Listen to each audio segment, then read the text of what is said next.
Most people think successful property investors have complex strategies, spreadsheets, dozens of assumptions, complicated models. In reality, the best investors I have worked with over the last 20 years usually follow something much simpler. They have clarity. They know why they are buying. They know what they are trying to achieve. And they make decisions that consistently move them in that direction. My name is Kash, and I'm a sales manager at One Investments based here in Dubai. And I've spent more than 2 decades watching this market grow.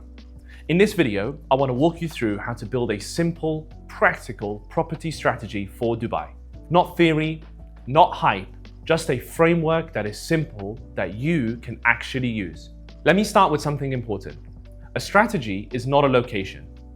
A strategy is not a project. A strategy is definitely not buy off plan or buy ready. A strategy is the reason behind your decision. Everything else should support that. Step 1 is defining your primary objective.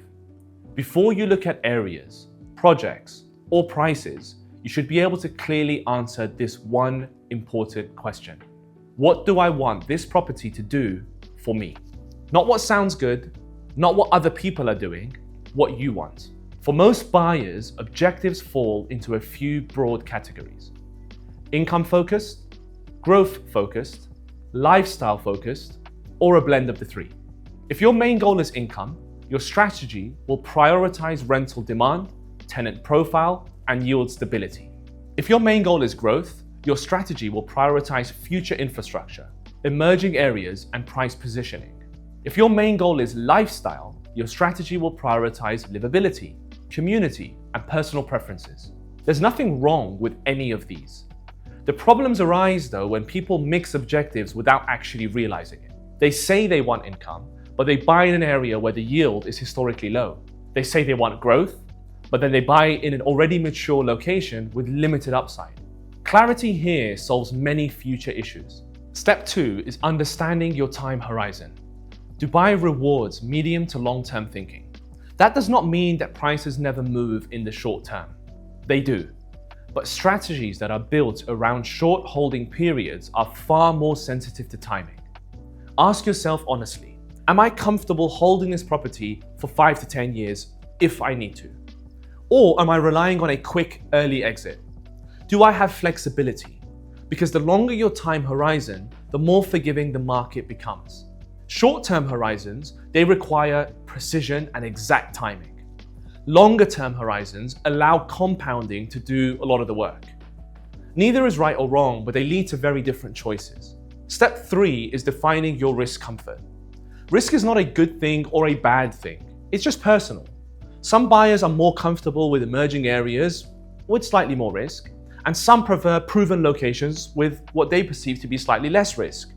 Some are comfortable with off-plan and some only want ready properties. You need to know where you sit, not where you want to sit. Not where you think you should sit, where you actually sit. If you choose a strategy that conflicts with your personality, guess what? Stress follows. A good strategy feels uncomfortable sometimes, but it should not feel unbearable all the time. Step 4 is setting a realistic budget. Not a theoretical maximum, rather a comfortable budget that you're okay with. A budget that still allows you to live your life, to travel, to save, to absorb surprises and surprise expenses. Your property strategy should fit into your life. Your life should not revolve around your property. This is a huge distinction that a lot of people fail to understand. Stretching occasionally can be reasonable, but living permanently stretched is dangerous. Step 5 is choosing the right asset type. This is where your strategy turns into structure. Based on your objective, time horizon, and risk comfort, you now decide what kind of property makes sense for you. Is it a studio, a 1-bed, or a 2-bed? Is it a villa? Is it a townhouse? Is it off-plan? Is it ready? Is it branded? Is it non-branded? Each of these has advantages and disadvantages. And there's no universal best, there's only best aligned. Now let's use some examples to make this clearer and easier for you to understand. High yield strategies, they often favor smaller units in high demand rental zones. Growth strategies tend to favor early phase projects in up and coming developing areas. And lifestyle strategies, they prioritize community and environment over the numbers. This is why copying other people rarely works. Their life is not your life.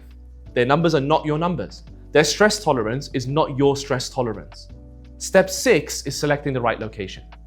Notice that this comes after the strategy, not before, because most buyers start with location. Rather, strong investors, they arrive at location through sound logic and through sound advice. You look for areas that support your objective. Income areas, growth corridors, end user communities. You also look at supply dynamics. How much is being built? How quickly is it going to be built? What's already established in the area and what infrastructure is coming up? Location is not just a pin on a map. It's an entire ecosystem. Step 7 is filtering projects within that location. Once you know what you want and where it makes sense, project selection, guess what? It actually becomes easy or easier. You are no longer asking, is this project good? Instead, you're asking, is this project good for my strategy? And that's a completely different question because you are removing emotion and you're creating discipline. Step 8 is planning your exit. Even if you don't intend to exit soon, you need to ask, why would someone buy this from me in the future? Would an investor buy this? Would an end user benefit from this? Is a tenant that's going to convert to an owner in the future going to take this from me? Is the price point liquid? Is the product type common? Listen, exit thinking does not mean short-term thinking. It just means that you're aware. Good strategies, they include both an entry and an exit. Now let me talk about scale. Many people think strategy only applies once you own multiple properties, and that is completely wrong. Your first purchase sets the tone for everything that follows. If your first purchase is over leveraged, future growth becomes difficult. If your first purchase is well structured, building on that platform, it becomes easier. Think of your first property as the foundation, not the finish line. Another important part of strategy is knowing what to ignore, especially in a market like Dubai. You will always see new launches, new areas, new trends, flashy brochures, but you don't need to chase everything. Lean on the agent you're using to advise you properly on what projects to actually focus on and to filter out a lot of that noise. Because a simple strategy executed consistently beats a complex strategy executed poorly. Consistency wins. Let me also say this, your strategy will evolve, so don't fixate. It's normal. Your life changes. Your income changes. Your priorities, they change.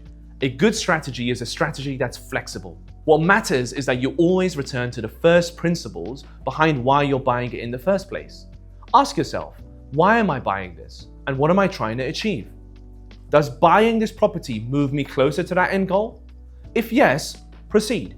If not, pause and take a step back. Reevaluate. One of the biggest advantages that you can give yourself is being prepared. When you know your numbers, when you know your objective, when you know your comfort zone, decisions become easier. You stop reacting, you start choosing. And this is where real guidance and real advice matters. Not because you can't think for yourself, don't get me wrong, but because external perspective highlights a lot of the blind spots that you may miss. Good advisors help you refine strategy, not replace it. Finally, let me leave you with this. You don't need 10 properties. You don't need the perfect deal. You don't need to time the market perfectly, contrary to what a lot of people believe. What you need is a simple strategy. You need discipline, you need patience, and above all of that, you need to avoid a lot of obvious mistakes. If you do that, Dubai gives you a very, very good environment to build long-term wealth and allow that to really compound for you and for your family. In upcoming videos, I'm going to break down how to compare areas and how to analyze deals simply, and how to prepare financially before actually jumping and buying something. If you want honest advice into the Dubai property market, then follow this page and stay connected. And when you are ready to take action, you'll be doing so from a position of clarity, not guesswork. Thanks for watching.